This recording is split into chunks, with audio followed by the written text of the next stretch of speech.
In the name of Allah, the most gracious and the most merciful, dear students, this is HR, your biology teacher. उम्मीद है कि आपने अब तक जितने भी बायोलॉजी के लेक्चर्स अटेंड किए हैं, आपको उनमें काफ़ी ज़्यादा कॉन्सेप्ट्स आपके क्लियर हो चुके होंगे और आपको काफ़ी इजी लग रहा होगा बायोलॉजी को समझना।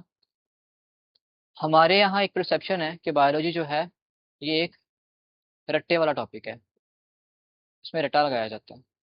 लेकिन याद रखें कि अगर हम अपनी किताबों को समझ के पढ़ें ना, हम अपनी किताबों से बात करें, तो हमें ये चीज़ रट्टा नहीं लगती। हमें ये चीज़ समझ भी आती है, हम इसको इंटरेस्ट लेके पढ़ते हैं, क्योंकि हमने इन दी एंड अपनी बॉडी को ही पढ़ना है। तो इसमें क्या ही मुश्किल होगी कि इंसान जो है वो अपने आप को खुद पढ़ रहा हो, ठीक है ना।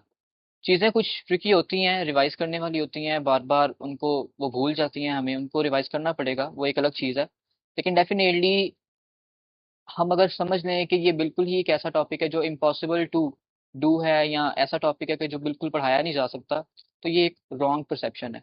तो आज का जो हमारा टॉपिक है that is introduction to excretion and excretory products, इसके बारे में हम बात करेंगे।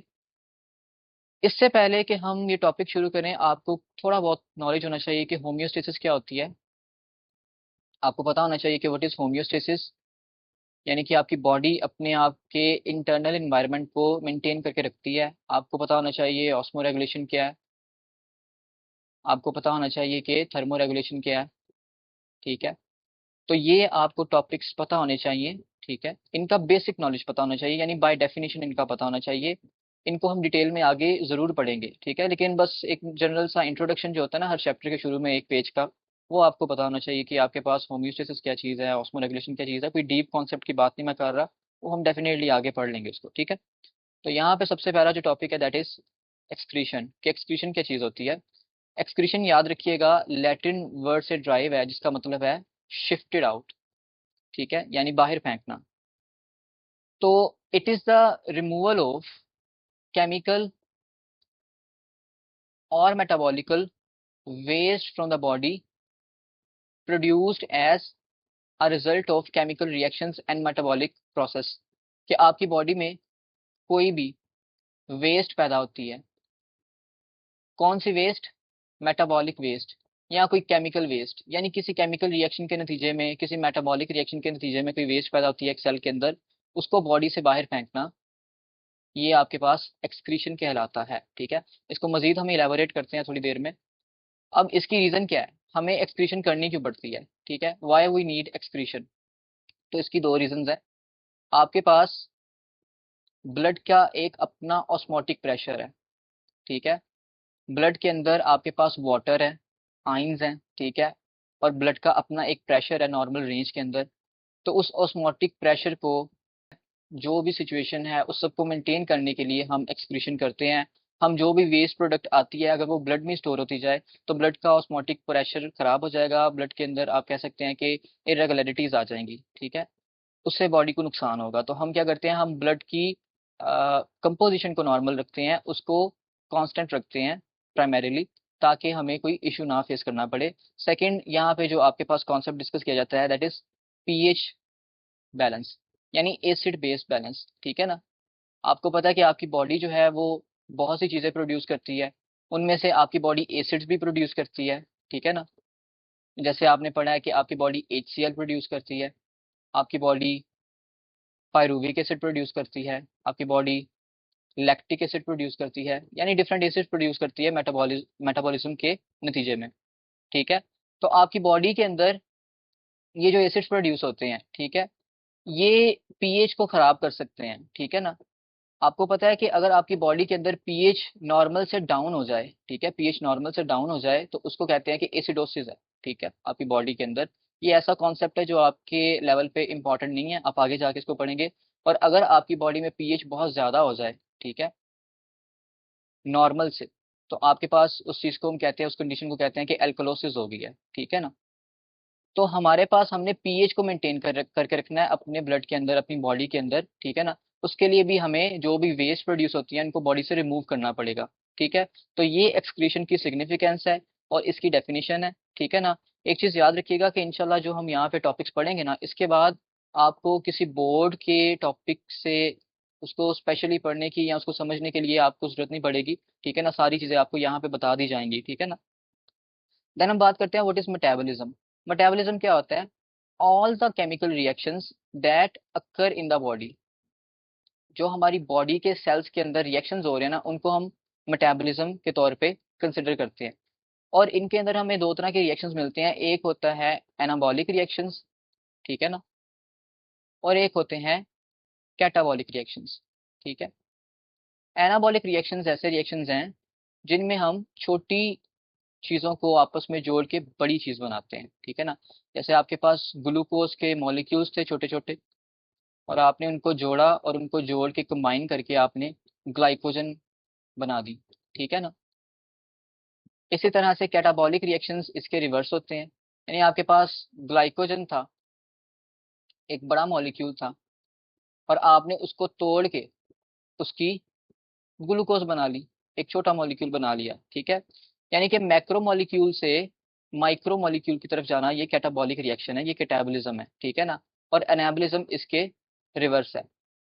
अब इससे हमें जो कंक्लूजन मिलती है, ठीक है, वो क्या मिलती है?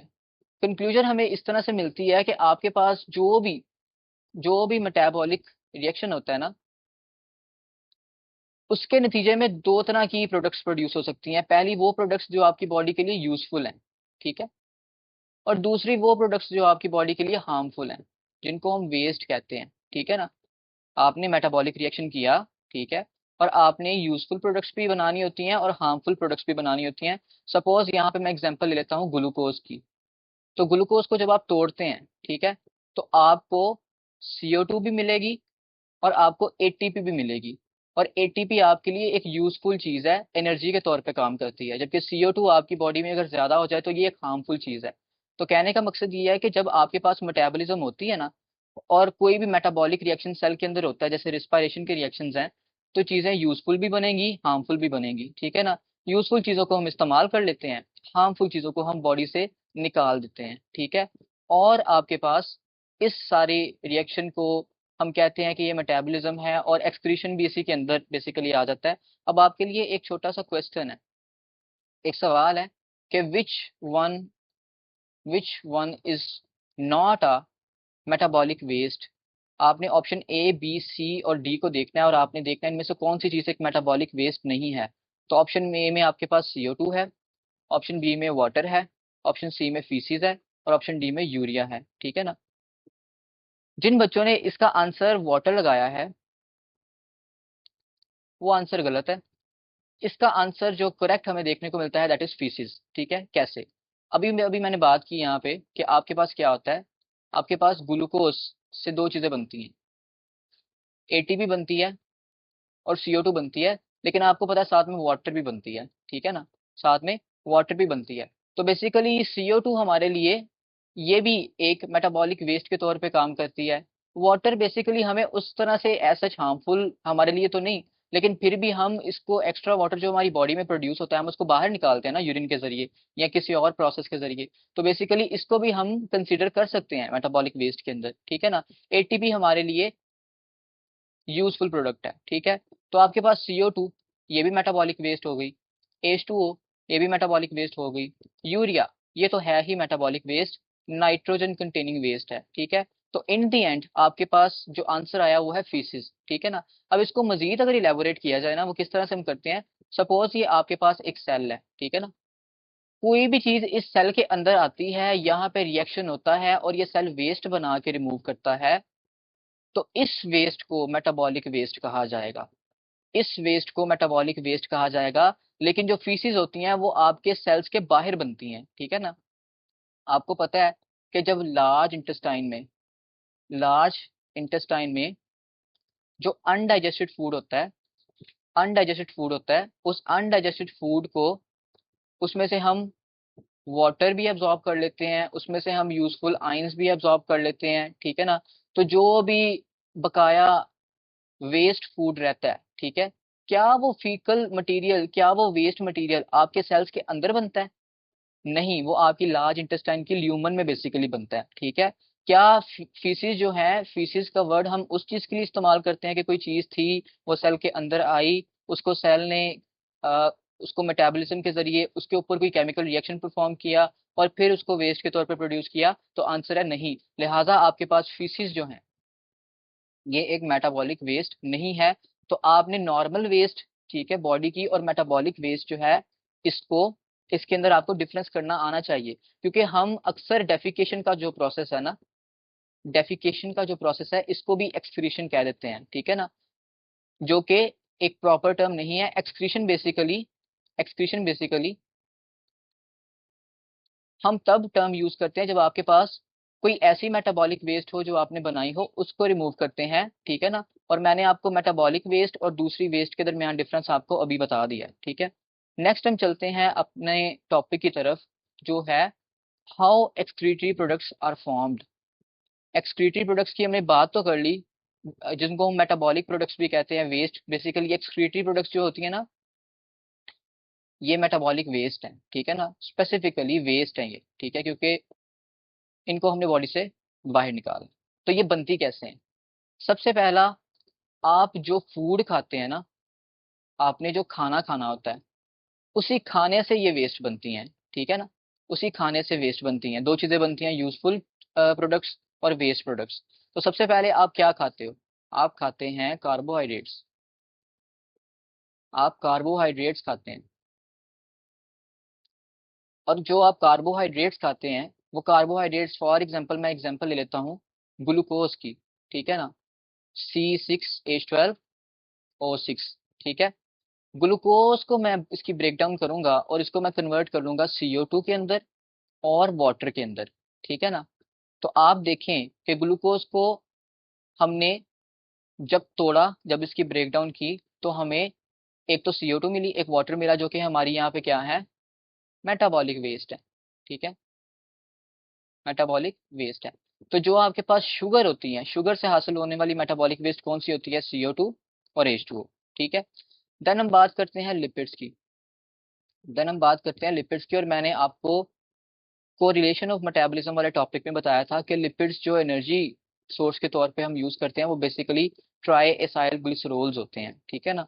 और आपको पता है कि ये आपके पास क्या है, ये एक ग्लिसरोल है।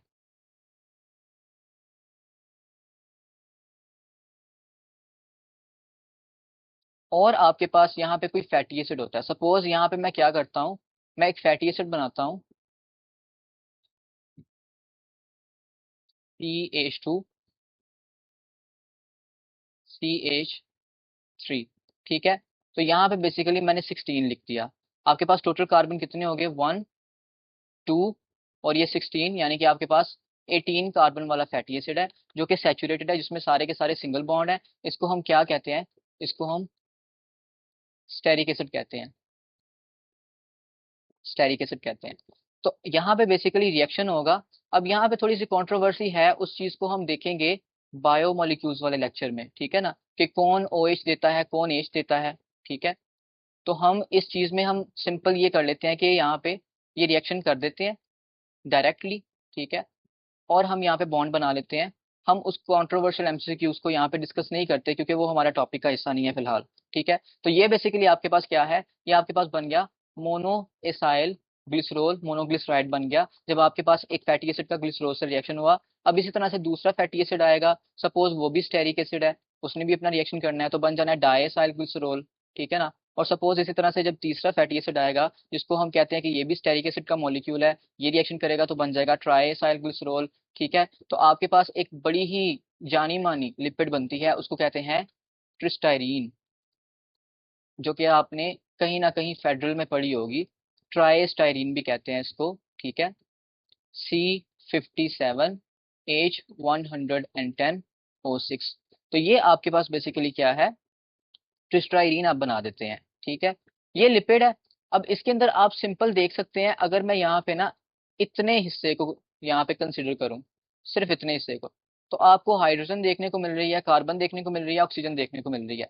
लिहाजा ये हमने देख लिया कि लिपिड्स को भी जब हम डाइजेस्ट करते हैं बॉडी में, तो उससे भी हमें H2O और CO2 मिलती है, जो कि आपने पढ़ा भी है कि ग्लिसरॉल जो है वो G3 भी बन जाती है, ग्लिसरॉल्डिहाइड 3 फॉस्फेट। और आपके पास जो फैटी एसिड होता है, इसकी बीटा ऑक्सीडेशन हो जाती है, ठीक है। तो आपको लिपिड से भी क्या मिलता है, वाटर मिलता है और कार्बन डाइऑक्साइड मिलती है एज अ मेटाबॉलिक प्रोडक्ट, ठीक है। अब यहाँ पे हम बात करते हैं मजीद प्रोटीन्स की, ठीक है। और प्रोटीन्स का आपको पता है कि वो किस चीज से मिलकर बनती हैं, अमाइनो एसिड से, ठीक है। ये आपके पास अल्फा कार्बन, इसके साथ ये COOH ग्रुप, इसके साथ ये अमाइनो ग्रुप, ठीक है। इसके साथ ये R ग्रुप और इसके साथ ये हाइड्रोजन ग्रुप, ठीक है ना। तो ये जो आपके पास अमाइनो एसिड है, इसके अंदर आप देख सकते हैं कि आपके पास नाइट्रोजन इन्वॉल्व हो गया, ठीक है ना। अभी तक हमारे पास नाइट्रोजिनस कोई भी सबस्ट्रेट नहीं था, ठीक है ना। यहाँ पे हाइड्रोजन है, कार्बन है, ऑक्सीजन है, ठीक है ना, और साथ में नाइट्रोजन ने भी ज्वाइन कर लिया। तो यहाँ पे जो एक्सक्रीटरी प्रोडक्ट्स बनेंगी ना वो थोड़ी सी डिफरेंट होंगी।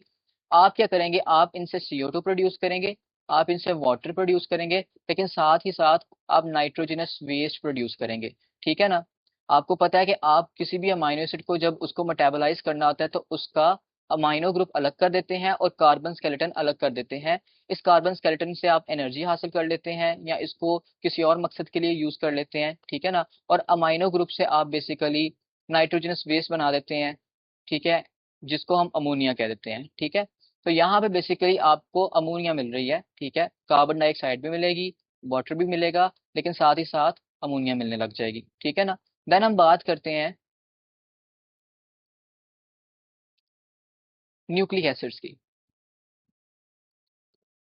याद रखें न्यूक्लिक एसिड्स जो होते हैं ना, इनका प्राइमरी जो रोल होता है ना वो एनर्जी प्रोवाइड करने में नहीं होता। इनका रोल होता है बेसिकली DNA की फॉर्मेशन में, RNA की फॉर्मेशन में, ठीक है ना।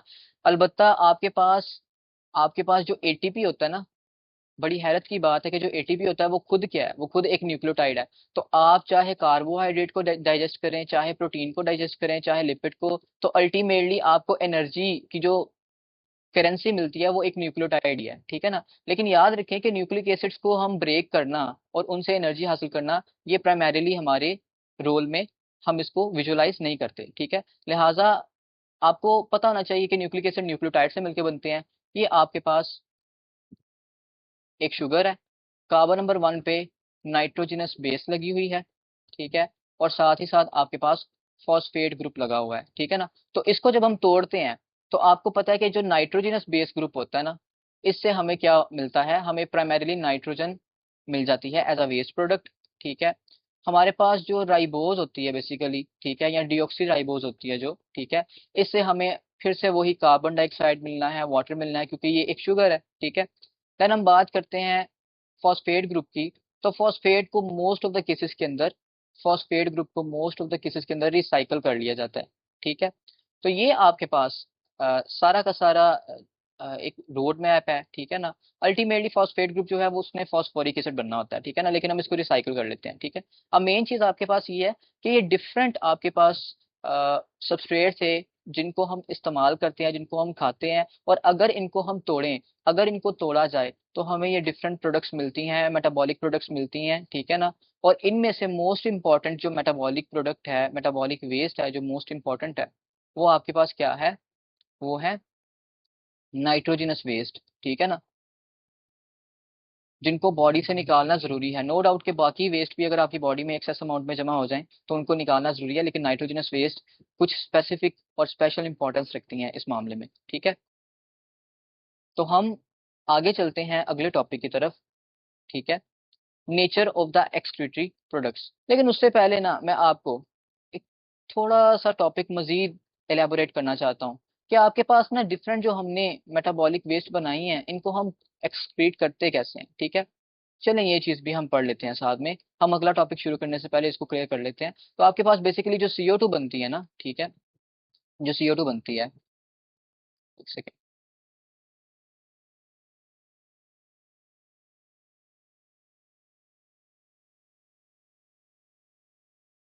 उस CO2 को हम क्या कर सकते हैं, एक्सहेल कर सकते हैं।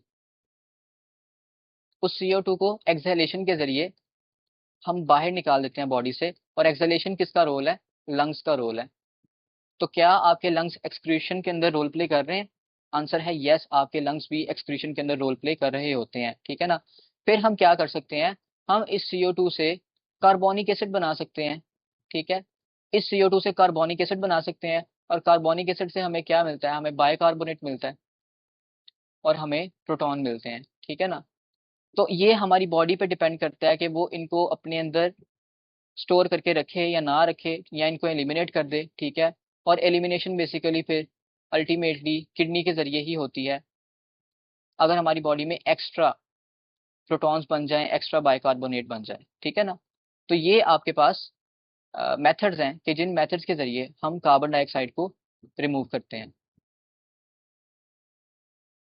क्या इसके अलावा कोई और तरीका भी हो सकता है कि जिससे हम CO2 को बॉडी से रिमूव कर पाएं, ठीक है ना। बड़ा ही कोई इनफॉर्मल सा तरीका है, ठीक है ना।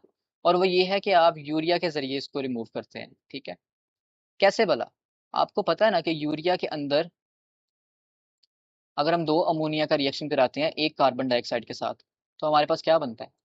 हमारे पास यूरिया बनेगा, ठीक है। तो जो यूरिया है, ये भी एक छोटा सा बहाना हो सकता है कार्बन डाइऑक्साइड को एलिमिनेट करने का, लेकिन ये जरूरी नहीं है, इतना ज्यादा इंपॉर्टेंट नहीं है कि हम कार्बन डाइऑक्साइड को यूरिया के जरिए करें। मेजर पोर्शन आपका कार्बन डाइऑक्साइड का वो आप एक्सहेल करते हैं, उसको एक्सहेलेशन के जरिए एलिमिनेट करते हैं, ठीक है ना। देन आपके पास जो वाटर होता है, वाटर के अंदर भी आप सबसे पहला जो मेथड यूज करते हैं वो एक्सहेलेशन है। आपको पता है कि आप जो भी एयर एक्सपायर करते हैं, ठीक है, इंस्पायर एयर जो है वो वेट भी हो सकती है, वो ड्राई भी हो सकती है, लेकिन जो एक्सपायर्ड एयर होती है उसके अंदर आपके पास वाटर वेपर्स मिलते हैं, ठीक है ना। तो ये आपके पास एक्सहेलेशन के जरिए भी वाटर लॉस होता है। फिर आपको पता है स्वेटिंग के जरिए, ठीक है, स्वेटिंग के जरिए वाटर लॉस होता है आपकी बॉडी से। फिर आपको पता है यूरिन फॉर्मेशन के जरिए, यूरिन फॉर्मेशन के जरिए आपकी बॉडी से वाटर रिलीज हो जाएगा, ठीक है। तो बेसिकली लंग्स, स्किन और किडनीज, क्या मैं कह सकता हूँ कि ये तीनों ऑर्गन्स एक्सक्रीशन में हेल्प कर रहे हैं? क्या मैं कह सकता हूँ? जी मैं बिल्कुल कह सकता हूँ कि ये तीनों ऑर्गन्स एक्सक्रीशन में अपना अपना रोल प्ले कर रहे हैं। देन हम बात करते हैं नाइट्रोजनस वेस्ट की। अब नाइट्रोजनस वेस्ट डिफरेंट तरह के होते हैं, उनमें से जो मेजर वेस्ट हैं, जो मेन वेस्ट हैं, वो आपके पास अमोनिया है, वो आपके पास यूरिया है, वो आपके पास यूरिक एसिड है, ठीक है। तो इनकी एक्सक्रीशन को हम आगे जाके मजीद डिस्कस करते हैं कि किस तरह से ये एलिमिनेट हो सकते हैं आपकी बॉडी में, ठीक है ना।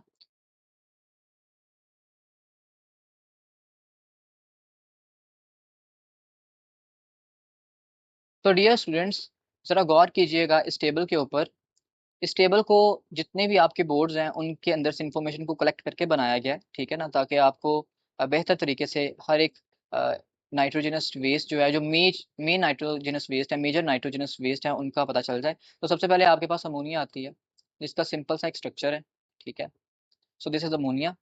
देन आपके पास यूरिया आ जाता है, और यूरिया का स्ट्रक्चर अभी हमने ड्रॉ भी किया था कि अगर आपके पास कार्बोनाइल ग्रुप हो और उसके दोनों तरफ अमाइनो ग्रुप आ जाए तो दैट इज यूरिया, ठीक है ना। देन हम बात करते हैं यूरिक एसिड की, ठीक है। अच्छा याद रखें, यूरिक एसिड का स्ट्रक्चर जो है ना वो थोड़ा सा डिफरेंट है। आपको ना एक छोटी सी ट्रिक बताता हूँ, ठीक है। आपने कभी भी किसी प्यूरिन का स्ट्रक्चर बनाना हो ना, कभी भी किसी प्यूरिन का स्ट्रक्चर बनाना हो, एक रूल याद कर लें, ठीक है ना। आपने 3 कार्बन लगाने हैं इस तरह से, ठीक है। इस तरह से आपने 3 कार्बन लगाने हैं, फिर आपने एक एक नाइट्रोजन लगा देना है, ठीक है। आपने 3 कार्बन बनाए, और आपने टर्मिनल कार्बन जो थे, ठीक है, उनके साथ एक एक नाइट्रोजन लगा दिया, और फिर एक कार्बन के जरिए उसको अटैच कर दिया, ठीक है। फिर आपने क्या किया, आपने इस कार्बन के साथ भी एक नाइट्रोजन लगा दिया, इसके साथ भी एक नाइट्रोजन लगा दिया। यानी आपने जब ये 3 कार्बन बना लिए ना, तो उसके बाद आपने कार्बन के बाद नाइट्रोजन ही लगाना है, ठीक है ना। और नाइट्रोजन के बाद आपने क्या लगाना है, नाइट्रोजन के बाद आपने फिर से कार्बन लगा देना है, ठीक है। ये आपके पास एक बेसिक स्ट्रक्चर है, ठीक है, किसी भी प्यूरिन का। इसको चाहे एडिनिन के स्ट्रक्चर से कंपेयर करके देख लें, चाहे ग्वानिन के स्ट्रक्चर से कंपेयर करके देख लें, ये बेसिक स्केलेटन आपको देखने को मिलेगा, ठीक है ना। अब यहाँ पे जो यूरिक एसिड का स्ट्रक्चर होता है ना, यूरिक एसिड का चले पहले फॉर्मूला लिख लेते हैं। फॉर्मूला होता है आपके पास C5H4N4O3, ठीक है ना। ये आपके पास यूरिक एसिड का फॉर्मूला है। वो आप सिंपल से आप क्या करें, आप जो ऐसे कार्बन है जो अभी तक ऑक्यूपाई नहीं हो पाए, ठीक है ना, उन पे ऑक्सीजन लगा दें, उन कार्बन पे ऑक्सीजन लगा दिए, तो ये मेरे 3 ऑक्सीजन पूरे हो गए, ठीक है ना। 5 कार्बन हमारे पहले ही पूरे हैं, नाइट्रोजन भी हमारे पहले ही पूरे हैं। अब हम क्या करेंगे, हम simply in the end hydrogen को मुकम्मल कर लेंगे, ठीक है। और एक डबल बॉन्ड यहाँ पे ऐड हो जाएगा। तो ये जो स्ट्रक्चर बना है अब आपके पास, this is the structure of uric acid, ठीक है। कि नेचर ऑफ एक्सक्रीटेड प्रोडक्ट वो कैसे डिटरमाइन होता है। आपने ये तो पढ़ लिया कि आपके पास नाइट्रोजन से ये चीजें बन रही हैं, लेकिन कैसे एक नेचर डिसाइड होती है कि एक ऑर्गेनिज्म जो है वो अमोनिया बना रहा है, ठीक है ना, नाइट्रोजनस बेस के तौर पे।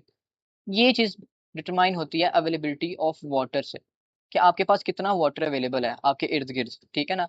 अगर आपके पास बहुत ज्यादा वाटर अवेलेबल होगा तो आपके पास जो एक्सक्रीटरी प्रोडक्ट आपकी होगी वो होगी अमोनिया। अगर आपके पास moderate amount of water available होगा तो आपकी मेजर एक्सक्रीटरी प्रोडक्ट होगी वो होगी यूरिया।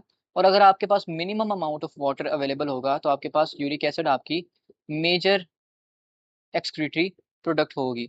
और अमोनिया के केस में हमने आपकी बुक्स ने लिखा है, हमने पढ़ा है कि एक्वेटिक एनिमल्स जो हैं उनकी एक्सक्रीटरी प्रोडक्ट है, ठीक है। देन यूरिया में हमने पढ़ा है कि एक्वेटिक, कुछ एक्वेटिक ऑर्गेनिजम्स और टेरेस्ट्रियल ऑर्गेनिजम्स, ठीक है ना, ये क्या करते हैं, ये यूरिया को एक्सक्रीट करते हैं। एंड देन हमने बात पढ़ी यूरिक एसिड की कि उसमें टेरेस्ट्रियल ऑर्गेनिजम्स आ जाते हैं, ठीक है ना। सो वंस अगेन, सबसे पहले अमोनिया है। अमोनिया की अगर टॉक्सिसिटी की बात की जाए, याद रखिए ये जो 3 नाइट्रोजनस वेस्ट है ना, ये अपनी टॉक्सिसिटी, ठीक है, कि ये कितनी टॉक्सिक है, और अपनी प्रोडक्शन में एनर्जी की कंजम्पशन के हवाले से डिफर करती हैं, कि टॉक्सिसिटी डिफरेंट होती है एक दूसरे से। और फिर हमें इनको बनाने के लिए जो एनर्जी इस्तेमाल करनी पड़ती है, जो एनर्जी खर्च करनी पड़ती है, ठीक है ना, उसका भी लेवल डिफरेंट है, ठीक है। तो सबसे पहले हाई टॉक्सिक अमोनिया की बात करते हैं। It is highly toxic, tolerated at low concentration only. आपकी बॉडी में सिर्फ लो कंसंट्रेशन में अगर अमोनिया होगी तो उसको आपकी बॉडी टॉलरेट कर पाएगी। बिकॉज क्यों, it tends to raise the pH of the body fluid, ठीक है ना। आपकी बॉडी के अंदर जो इंटरस्टिशियल फ्लूइड है, ब्लड है, ठीक है ना, उसकी पीएच को रेस करने की तरफ जाएगी, ठीक है ना, यानी अल्कलाइन उसको करने की तरफ जाएगी, ठीक है ना। एक तो ये हमारे पास इसकी टॉक्सिसिटी का इफेक्ट आ गया कि हम इसको टॉक्सिसिटी इसकी क्यों हम मानते हैं, ठीक है ना, कि आपकी पीएच को खराब करेगी। और आपको पता है अगर पीएच खराब हो जाएगी तो आपकी बॉडी के रिएक्शंस जो हैं वो अफेक्ट हो जाएंगे, क्योंकि एंजाइम्स जो हैं उनको ऑप्टिमम पीएच पे काम करने की जरूरत होती है। देन हम बात करते हैं interferes with the membrane transport function. आपकी सेल मेम्ब्रेन के अक्रॉस कुछ चीजें जो है वो सेल के अंदर जा रही हैं और कुछ चीजें सेल से बाहर आ रही हैं, तो उस ट्रांसपोर्ट के साथ इंटरफेयर कर सकती है, जिससे मजीद आपके पास वही चीज होगी कि आपके सेल की फंक्शनिंग खराब हो जाएगी। देन हम बात करते हैं यूरिया की, ठीक है। यूरिया में हमारे पास टॉक्सिसिटी को देखा जाए तो it is less toxic than ammonia, और ये 1 लाख गुना लेस टॉक्सिक होती है। लेकिन इसको बनाने के लिए हमें एनर्जी चाहिए, ठीक है ना। लिवर के अंदर बेसिकली आपके पास यूरिया साइकिल होता है। उस यूरिया साइकिल के जरिए हम क्या करते हैं, हम अमोनिया को कार्बन डाइऑक्साइड के साथ मिलाते हैं, ठीक है ना, और हम क्या करते हैं, यूरिया बना देते हैं। Then uric acid, uric acid एक प्यूरिन है, even less toxic than the urea, ठीक है ना, यूरिया से भी ज्यादा लेस टॉक्सिक है। It can precipitate from the solution which allows 4 nitrogen atoms to be excreted per uric acid molecule. इसकी हम बात पढ़ते हैं कि ये इसका मतलब क्या है बेसिकली, जो कि हमारे पास नेक्स्ट सॉल्युबिलिटी के अंदर डिस्कस किया गया है। कि सॉल्युबिलिटी अगर देखा जाए तो अमोनिया जो है it is highly water soluble. ये सेल मेम्ब्रेन के अक्रॉस रैपिडली डिफ्यूज हो सकती है, रैपिडली मूव कर सकती है, और ये बॉडी से रैपिडली एक्सक्रीट हो सकती है, ठीक है ना। क्योंकि इसकी मूवमेंट जो है सेल मेम्ब्रेन के अक्रॉस वो बड़ी तेज होती है। तो अगर ये सेल मेम्ब्रेन के अक्रॉस बड़ी जल्दी से मूव कर जाएगी तो डेफिनेटली फिर ये बॉडी से उतनी ही जल्दी हमारे सेल्स को एलिमिनेट कर पाएंगे, ठीक है ना। लेकिन ये बॉडी में स्टोर नहीं हो सकती, उसकी रीजन यही है कि इट इज वेरी टॉक्सिक। अगर आप अगर आप अमोनिया को बॉडी में स्टोर करने लग जाएंगे ना, तो आपके पास कोमा, कन्वर्जन यानी कि झटके वगैरह, ठीक है, मल्टीपल ऑर्गन डैमेज, ठीक है, ये चीजें होंगी, और अल्टीमेटली इंसान की डेथ हो जाती है, ठीक है। सो ये आपने सारी चीजें पढ़ लेनी है, ठीक है। अब नेक्स्ट हम मजीद इसमें बात करते हैं सॉल्युबिलिटी के हवाले से। तो हाई वाटर सॉल्युबिलिटी, सबसे ज्यादा सॉल्युबल आपके पास अमोनिया है। यूरिया जो है उसकी भी वाटर सॉल्युबिलिटी हाई है, but it is less soluble than ammonia, ठीक है ना। और उसकी रीजन ये है कि अमोनिया हाइड्रोजन बॉन्ड्स बना सकती है। आपने पढ़ा है केमिस्ट्री के अंदर के डिफरेंट जो इलेक्ट्रोनेगेटिव एटम्स होते हैं वो हाइड्रोजन बॉन्ड बनाते हैं, जैसे कि ऑक्सीजन है, जैसे कि नाइट्रोजन है, ठीक है ना, तो अमोनिया में नाइट्रोजन है, वो हाइड्रोजन बॉन्ड बना सकती है, ठीक है। तो इसकी वजह से क्या होता है कि वाटर से इंट्रैक्शन होती है अमोनिया की, और अमोनिया क्या कर सकती है, ये हाइड्रोजन बॉन्ड बना लेती है।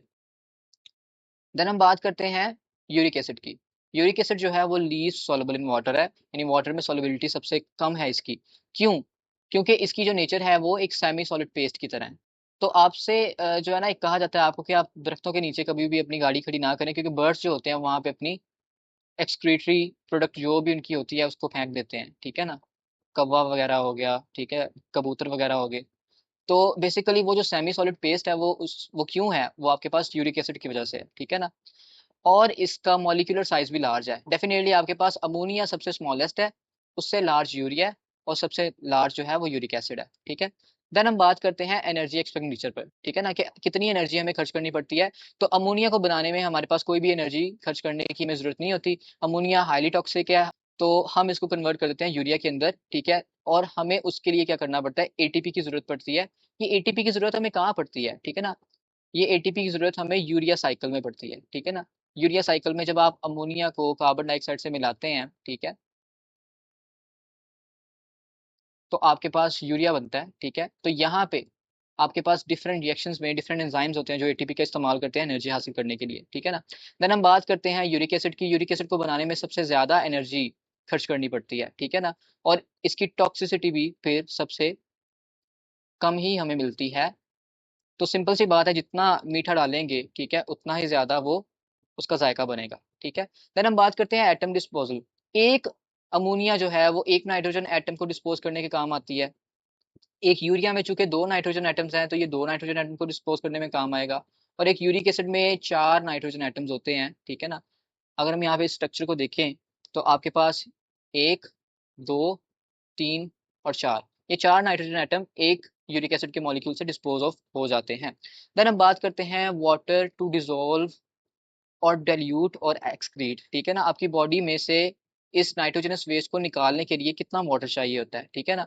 तो आपके पास अगर 1 ग्राम नाइट्रोजन यूरिया अमोनिया की फॉर्म में हो, ठीक है, आपके पास अमोनिया की फॉर्म में 1 ग्राम नाइट्रोजन है, तो आपको 500 ml वाटर चाहिए होगा, ठीक है ना। आपके पास हाफ लीटर वाटर होगा, तो आप उसके अंदर 1 ग्राम नाइट्रोजन को बेसिकली अमोनिया की फॉर्म में आप उसको डिसॉल्व आपको करना पड़ेगा, ठीक है ना, ताकि हमारे पास एक नॉन टॉक्सिक लेवल अचीव हो सके, ठीक है ना। तो सपोज अगर ह्यूमंस जो है ना, गौर करें, अगर ह्यूमंस की मेन एक्सक्रीटरी प्रोडक्ट अमोनिया होती, ठीक है ना। अच्छा, एक छोटा सा क्वेश्चन है, मुझे ये बताएं कि ह्यूमंस के अंदर से ह्यूमंस की एक्सक्रीटरी प्रोडक्ट कौन सी है, ठीक है ना। अगर मैं आपसे यहाँ पे पूछता हूँ सबसे पहले कि आया कि वो अमोनिया, या फिर वो यूरिया, या फिर वो यूरिक एसिड है, ठीक है। तो आपका आंसर यहाँ पे क्या होना चाहिए कि ह्यूमंस इन सब को प्रोड्यूस करते हैं, ठीक है, ह्यूमंस इन सब को प्रोड्यूस करते हैं, लेकिन मेजर जो एक्सक्रीटरी प्रोडक्ट है वो यूरिया है, ठीक है ना। तो ह्यूमंस जो होते हैं वो यूरियोटैलिक होते हैं, ठीक है। इसको भी हम आगे पढ़ते हैं। अच्छा, तो यहाँ पे बेसिकली क्या चीज़ है, to a non toxic level and such amount of water is easily available to aquatic fresh water organisms, ठीक है ना। जो फ्रेश वाटर में ऑर्गेनिजम्स रह रहे हैं उनको इतना ज़्यादा वाटर अवेलेबल होता है, जैसे कि आपके पास बोनी फिशेज हैं, स्पॉन्जिस हैं, प्रोटोजोन्स हैं, नाइडेरिया है, ठीक है, जैसे हाइड्रा और अकाइनोडर्मेटा, ठीक है। तो ये सारी एग्जांपल्स आपको डिफरेंट बोर्ड से इनको कलेक्ट किया गया है, ठीक है, आपको समझाने के लिए। देन अगर नाइट्रोजन को हम क्या करते हैं, यूरिया की फॉर्म में एक्सक्रीट करते हैं, अपनी बॉडी से रिलीज करते हैं, तो 50 ml ऑफ वाटर चाहिए होगा हमारे पास, ठीक है ना, to dilute it to a non toxic level, ठीक है। और सच अमाउंट ऑफ वाटर, इतनी अमाउंट ऑफ, यानी कि मॉडरेट रिक्वायरमेंट ऑफ वाटर है, तो ये हमारे पास लेस फ्रेश वाटर अवेलेबिलिटी, यानी कि जहाँ पे वाटर तो हो लेकिन फ्रेश वाटर कम हो, उसमें बेसिकली आइंस आ जाए, उसमें सॉल्ट आ जाए, ठीक है ना। ऐसे ऑर्गेनिजम्स, और ऐसे ऑर्गेनिज्म जो कि ज़मीन पे रहते हैं, टेरेस्ट्रियल ऑर्गेनिजम्स, उनके अंदर फिर हमारे पास इतना अमाउंट ऑफ वाटर उनको अवेलेबल होता है, और वो क्या करते हैं, वो अपने नाइट्रोजन वेस्ट को यूरिया के फॉर्म में रिलीज करते हैं, जैसे कि मैरीन ऑर्गेनिजम्स हैं, ठीक है ना। वहाँ पे हाइपरटोनिक सोल्यूशन होता है, सॉल्ट ज़्यादा होता है, ठीक है ना। और उसमें जो बोनी फिशेज हैं और शार्क्स हैं वो यूरिया की फॉर्म में अपनी वेस्ट को रिलीज करती हैं, ठीक है ना।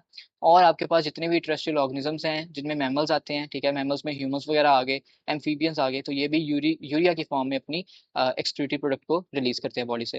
देन आपके पास 1 gram of nitrogen excreted in the form of uric acid requires 1 ml of water for its excretion, and such mechanism is adapted by two groups of organisms, यानी कि जिनके पास डिहाइड्रेशन का इशू होगा। दो ग्रुप हमारे पास organisms के कौन से हैं कि जिनके पास डिहाइड्रेशन इशू होगा। एक तो आपके पास टेरेस्ट्रियल इनवर्टिब्रेट्स हैं, यानी कि कीड़े मकोड़े, इंसेक्ट वगैरह, ठीक है ना। And then egg laying vertebrates, जैसे कि बर्ड्स हैं, रेप्टाइल्स हैं, ठीक है। तो यहाँ पे इनको वाटर अवेलेबिलिटी यानी डिहाइड्रेशन का इशू रहता है, ठीक है ना।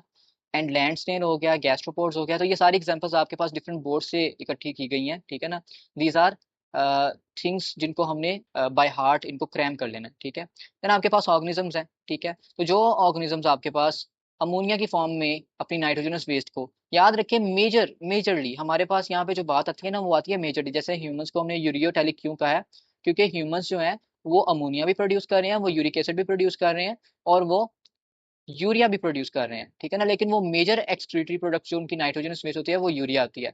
तो इसलिए फिर हम उनको यूरियोटैलिक कहते हैं। तो जो ऑर्गेनिजम्स वो मेनली अमोनिया के फॉर्म में नाइट्रोजन डिस्पोज करते हैं वो अमोनोटैलिक है, बाकियों को यूरियोटैलिक कहते हैं। और जो यूरिक एसिड की फॉर्म में करते हैं अपनी एक्सक्रीटरी प्रोडक्ट को रिमूव, ठीक है ना, उनको यूरिकोटैलिक कहते हैं। तो यूरिया वाले यूरियोटैलिक, यूरिक एसिड वाले यूरिकोटैलिक, ठीक है ना। देन हम यहाँ पे बात करते हैं स्पेशल इंफॉर्मेशन, ठीक है ना। कुछ चीजें जो हमने डिस्कस करनी है वो क्या है।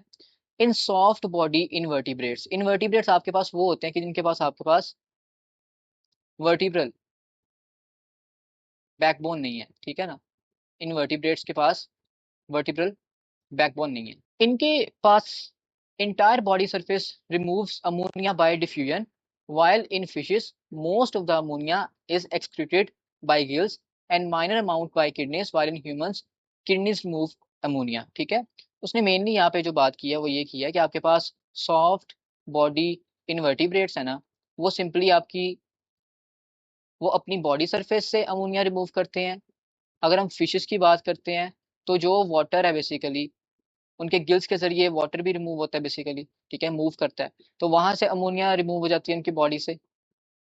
और ह्यूमंस में बेसिकली आपके पास किडनीज के जरिए अमोनिया को रिमूव कर दिया जाता है बेसिकली, ठीक है। यहाँ पे बात करते हैं यूरिया। यूरिया इज फॉर्म्ड, ठीक है। अच्छा याद रखें ह्यूमंस के अंदर ना जो अमोनिया की एक्सक्रीटरी फॉर्म है ना, वो बेसिकली अमाइनो ग्रुप से हम अमोनिया, और अमोनिया से फिर अमोनियम आयन बनाते हैं, ठीक है। तो आपका जो यूरिन है ना उसके अंदर अमोनियम आयन्स होंगे, ठीक है, उसकी फॉर्म में बेसिकली अमोनिया को रिलीज किया जाएगा, ठीक है। देन हम बात करते हैं urea. Urea is formed by liver and excreted by kidneys. तो ह्यूमंस के अंदर जो यूरिया है, यूरिया की फॉर्मेशन साइट कहाँ पे है, यूरिया बनता कहाँ पे है, वो लिवर में बनता है, ठीक है ना। और वो एक्सक्रीट किया जाता है किडनीज के जरिए। लिवर बना के उसको ब्लड में फेंक देगा, और ब्लड जब किडनीज के पास पहुंचेगा तो किडनीज वहां से उस यूरिया को पिकअप करके उसको यूरिन में डाल के रिलीज कर देंगी। जो लास्ट आपके पास मैकेनिज्म है, ठीक है, उसके अंदर आप देख सकते हैं एग लेइंग वर्टिब्रेट्स। इनकी बात की जा रही है कि जो अंडा देने वाले आपके पास वर्टिब्रेट्स हैं, ठीक है। अब आपको पता है कि जो एग होता है, एग के अंदर अगर हम क्या करते हैं, क्वेश्चन हमारा ये है कि एग लेइंग वर्टिब्रेट्स जो है उनकी major excretory product uric acid की फॉर्म में है, ऐसा क्यों है। तो आपके पास बेसिकली अगर वो अमोनिया की फॉर्म में अपनी नाइट्रोजन को डिस्पोज करते हैं तो उनको एग के अंदर बहुत ही ज्यादा वाटर चाहिए। अभी आपने पढ़ा 500 ml चाहिए 1 ग्राम नाइट्रोजन को अमोनिया की फॉर्म में डिस्पोज करने के लिए। तो 500 ml वाटर यहाँ पे अगर इतना ज्यादा चाहिए अमोनिया को एक्सक्रीट करने के लिए, इसको डाइल्यूट करने के लिए, ताकि ये नॉन टॉक्सिक बन जाए, ताकि ये नुकसान पहुंचाने के काबिल ना रहे, ठीक है ना। तो आप खुद ही देखिए कि एग का साइज कितना सा होता है, तो क्या एग के अंदर इतना ज्यादा वाटर इकट्ठा हो सकता है, ठीक है ना। और ऊपर से टॉक्सिसिटी, अगर वो वाटर इकट्ठा नहीं कर सकता, वाटर लेस अमाउंट में अवेलेबल है एग को या एग के अंदर, तो टॉक्सिसिटी उसके अंदर अमोनिया की हो जाएगी, ठीक है। तो यहाँ पे बेसिकली उन्होंने ये कहा है कि we know that egg shells are permeable to gases, ठीक है ना, बट नॉट टू लिक्विड्स, ठीक है। गैसेस यहाँ से मूव कर सकती हैं लेकिन लिक्विड्स नहीं। सो अगर एक एम्ब्रियो जो है वो अमोनिया या फिर यूरिया उस एग के अंदर रिलीज करता है, ठीक है, तो जो सॉल्युबल वेस्ट है, ठीक है, क्योंकि आपको पता है एग के अंदर बाकी चीजें भी होती हैं, ठीक है। एग का जो मटेरियल है जिसमें एग वाइट है और जिसमें एग योक है, वो सारे मटेरियल भी होते हैं, ठीक है। तो आपके पास बेसिकली जो अमोनिया या यूरिया है जो इस एग के अंदर रिलीज किए जाते हैं, ये सॉल्युबल हो जाएंगी, ठीक है, उस वाटर के अंदर। वहां पे ये अक्यूमुलेट होते होते टॉक्सिक लेवल तक चले जाएंगी। यूरिक एसिड जो होगा हालांकि वो क्या करता है, वो प्रेसिपिटेट हो जाता है, ठीक है, वो वहां से बाहर निकल जाता है, ठीक है। And can be stored with in the egg. उसको हम एग के अंदर एक सॉलिड वेस्ट के तौर पे, ठीक है ना, जैसे हमने यहाँ पे बात की थी कि पेस्ट की फॉर्म में स्टोर कर लेते हैं, दैट इज लेफ्ट बिहाइंड, और ये होता भी नॉन टॉक्सिक है, ठीक है ना। और ये सारी की सारी वेस्ट जो है, जब एक अंडा जो है टूटता है और उसमें से एनिमल बाहर आ जाता है, तो ये सारा का सारा वेस्ट प्रोडक्ट जो होता है वो उसके अंदर ही रह जाता है, उसकी शेल के अंदर, ठीक है ना। तो यहाँ पे ये मेजर आपके पास इसका आंसर है। ये चीज कहाँ पे लिखी गई है? ये आपको केपीके के अंदर मिलेगी। Humans also remove uric acid in their urine, 1 gram of uric acid per day, ठीक है ना, 24 आवर्स में 1 gram uric acid. But this uric acid comes from nucleic acid breakdown and not from proteins. आपको पता है कि nitrogen जो है वो प्रोटीन से भी आ रही है, नाइट्रोजन जो है वो न्यूक्लिक एसिड से भी आ रही है। जो प्रोटीन से बेसिकली नाइट्रोजन हासिल होती है ना, उससे अमोनिया बनती है और अमोनिया से हम यूरिया बना लेते हैं, जबकि जो न्यूक्लिक एसिड की ब्रेकडाउन से नाइट्रोजन बन रही है ना, उसको प्राइमरीली हम किस में कन्वर्ट कर देते हैं? यूरिक एसिड के अंदर, ठीक है। तो ये आपके पास सारी की सारी एक्सक्रीटरी प्रोडक्ट्स हैं जिनको हमने डिस्कस कर लिया। उम्मीद है कि आपको इस लेक्चर की समझ आई होगी। अपना ख्याल रखिएगा। अल्लाह हाफिज़।